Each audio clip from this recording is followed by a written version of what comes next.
ఈరోజు కడతాల్లో ఉన్నటువంటి CJRలో climate change COP28లో భాగంగా యూత్ కాన్ఫరెన్స్ని CJR ఏర్పాటు చేయడం జరిగింది. ఇప్పటికే ఇది 3వ రోజు.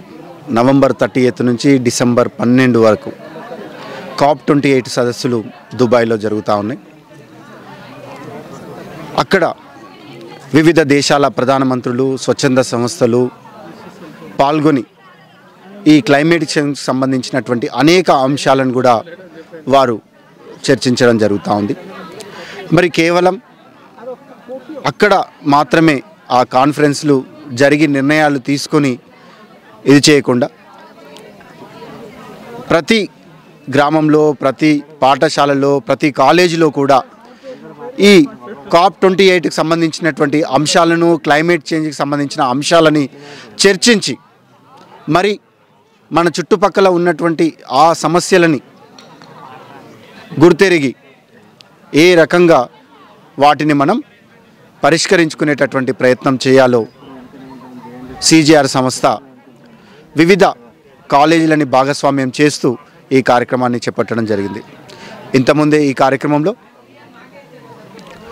పర్యావరణవేత్త నరసింహారెడ్డి గారు మాట్లాడుతూ యూత్ ముఖ్యంగా మారేటటువంటి ప్రయత్నం, మెయిన్గా లైఫ్ స్టైల్ ఫర్ ఎన్విరాన్మెంట్ ఏదైతే భారత ప్రభుత్వం ద్వారా ఐక్యరాజ్య సమితి ప్రవేశపెట్టినటువంటి mission lifestyle for environment అనేటటువంటి కార్యక్రమంలో భాగంగా ప్రతి చిన్న విషయాన్ని కూడా మనం దాన్ని మన జీవన విధానంలో మార్పు చేసుకొని పర్యావరణాన్ని పరిరక్షించవచ్చు.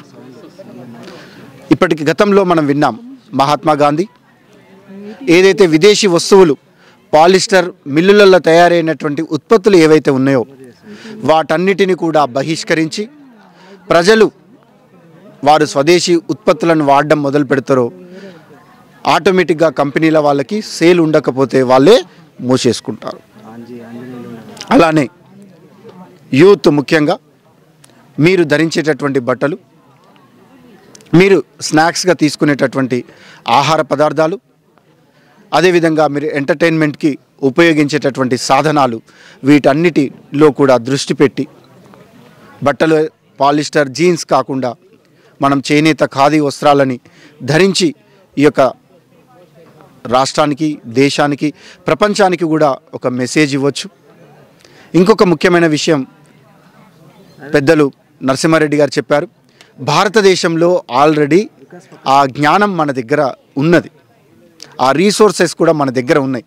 ఈ రాత్రికి రాత్రే మనం మారాలి అనుకున్నా కూడా మనకి ప్రత్యామ్నాయ పర్యావరణ అనుకూలమైనటువంటి ఉత్పత్తులు కానీ, పర్యావరణానికి మేలు చేసేటటువంటి ఆచరణలు కానీ మనకు ఉన్నాయి. సో కాబట్టి ప్రతి ఒక్కరు కూడా ఈ 13 రోజుల పాటు ఈ COP28లో ఏం జరుగుతున్నది, ఏమేమి విషయాలు వాటిని తెలుసుకోవడంతో పాటు మనం కూడా నలుగురికి చెప్పేటటువంటి ప్రయత్నం చేయాలని చెప్పేసి యూత్ని కోరడం జరుగుతూ ఉంది. థ్యాంక్ యూ అండి.